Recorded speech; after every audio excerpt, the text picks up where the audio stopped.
ఏమిటి? కొందరు బలమైనటువంటి కార్యములు చేసేటువంటి సాక్ష్య జీవితము కలిగి జీవించడానికి కారణం ఏమిటి? కొందరు యేసు మెస్సయ్యను మందిరానికి వెలుపల పెట్టడానికి కారణం ఏమిటి?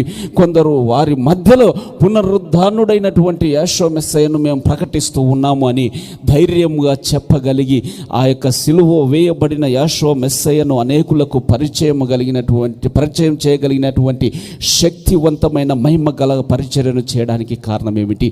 శక్తిహీనమైన పరిచర్య చేయడానికి కారణం ఏమిటి అని కాస్త పరిశీలన చేస్తే ఒక ప్రాముఖ్యమైనటువంటి సత్యం అందులో కనిపిస్తూ ఉంది. ఏమిటంటే యేసు మెస్సయ్య పునరుద్ధానుడైన తర్వాత, తిరిగి లేచిన తర్వాత, తన శిష్యులతో ఆ యొక్క 40 దినములు గడిపిన తర్వాత ఆయన ఆరోహణమై పరలోకమునకు వెళుతున్నటువంటి సమయంలో చెప్పినటువంటి మాట, అయ్యా మీరు ఈ లోకములో ఘనమైనటువంటి పరిచర్య జరిగించాలనంటే, గొప్ప జీవితము, సాక్ష్య జీవితము జీవించాలంటే, నాకు ఇష్టమైనటువంటి బ్రతకాలంటే, నేను మీలో నివాసం ఉన్నట్టు అనేకులు గమనించేటువంటి ఆ సాక్ష్య జీవితము కలిగి బ్రతకాలని అంటే, నా యొక్క సర్వసత్య సువార్తను ఉన్నట్టుగా ప్రకటించాలని అంటే, మనుషులను ప్రభావితము చేయగలిగినటువంటి ఈ యొక్క సేవ జరిగించాలని అంటే మీరు ఒక పని చేయాలి.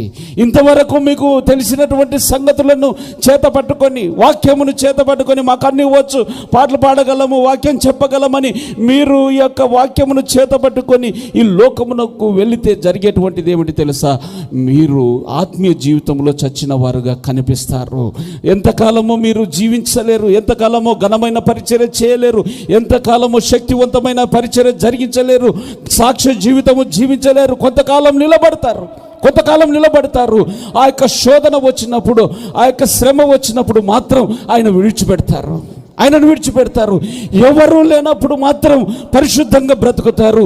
ఎవరైనా ఒక్క మాట వినిపించేరా, ఆ మాట మాత్రం నీకు చాలు పాపంలో పడిపోయేటట్టు చేస్తుంది. ఎవరైనా ఒక చూపు చూసారా చాలు పాపంలో పడిపోయేటట్టు చేస్తూ ఉంది.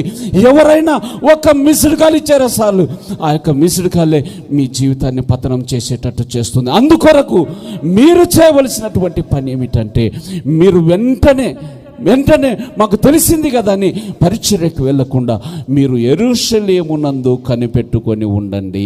హల్లెలూయా. యెరూషలేమునందు కనిపెట్టుకొని ఉండండి. దేని కనిపెట్టుకొని ఉండాలయ్యా? ఇదిగో నా తండ్రి చేత వాగ్దానము చేయబడినటువంటి పరిశుద్ధాత్ముని ఆయన మీ మీదకి పంపిస్తాడు. హల్లెలూయా. లూకాసు వార్త 24వ అధ్యాయం. లూకాసు వార్త 24వ అధ్యాయం. కాస్త ఇది అడ్వాన్స్డ్ టాపిక్ కాబట్టి, పెంతెకొస్తు పండుగ రాబోతూ ఉంది గనక, ఆ పండుగ పరిశుద్ధాత్మ అభిషేకమునకు సాదృశ్యముగా ఉంది గనక పరిశుద్ధాత్మను గురించి పోయిన వారము ఒక సబ్జెక్టు, అద్భుతమైన సంగతిని ధ్యానం చేశాము. ఆయన పరలోకపు తండ్రి యొక్క హృదయాంతరంగంలోనికి తొంగి చూసి, నీవు మిస్టరీస్ మర్మములను సైతము పరిశోధించేటువంటి ఆ యొక్క సాధనముగా పరిశుద్ధాత్మని నాకు ఇచ్చాడని మనము ధ్యానం చేశాము. ఇంకొక మాట పరిశుద్ధాత్మని గురించి ధ్యానం చేద్దాం. 49వ వచనం. ఇదిగో నా తండ్రి వలన, నా తండ్రి వాగ్దానము చేసినది మీ మీదికి పంపుచున్నాను. మీరు పైనుండి శక్తి పొందు వరకు పట్టణములో నిలుచుండుడని వారితో చెప్పాను. There is no hurry. కొందరు తొందరపడుతూ ఉంటావు. ఇదిగో తొందరపడుతూ ఉన్నాడు పౌలు, పేతురు, యోహను, యాకోబులు. ఇప్పుడే ప్రసంగం చేసేద్దామయ్యా, ఇప్పుడే సువార్త ప్రకటించేద్దామయ్యా, ఇప్పుడే సేవకి వెళ్ళిపోతామయ్యా. పేతురు, యోహను, యాకోబులు, మీరు తొందరపడవద్దు, నిలుచుండండి, పట్టణములో నిలుచుండండి, యెరూషలేము పట్టణములో నిలుచుండండి. దేనికి? మీరు పైనుండి శక్తి పొందుకునే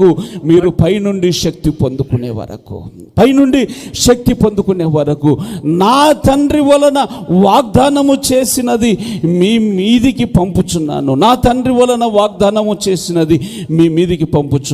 పైనుండి మీరు శక్తి పొందుకునే వరకు మీరు పట్టణములో నిల్చుండుడని వారితో చెప్పాను.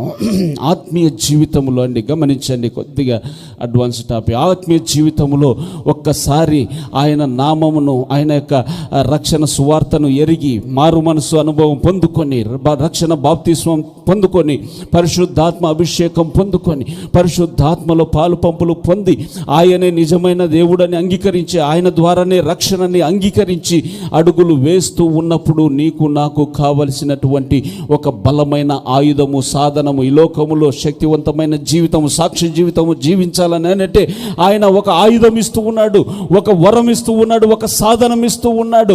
చేతికి ఈ యొక్క ఆయుధం ఉంటే గనక, నీ చేతిలో ఈ యొక్క ఆయుధం ఉంటే గనక, నీ జీవితంలో ఈ ఆయుధం ఉంటే గనక నీవు సమస్తమును జయించగల శక్తి పొందుకుంటావని యెహోషువ మెస్సీయ అంటూ ఉన్నాడు. ఇదిగో నా తండ్రి వాగ్దానము చేసినది మీ మీదకు పంపుచున్నాను, మీరు పరలోకములో నుండి, పైనుండి పరలోకములో నుండి శక్తి పొందుకుని వరకు పట్టణములో నిలుచుండండి. పట్టణములో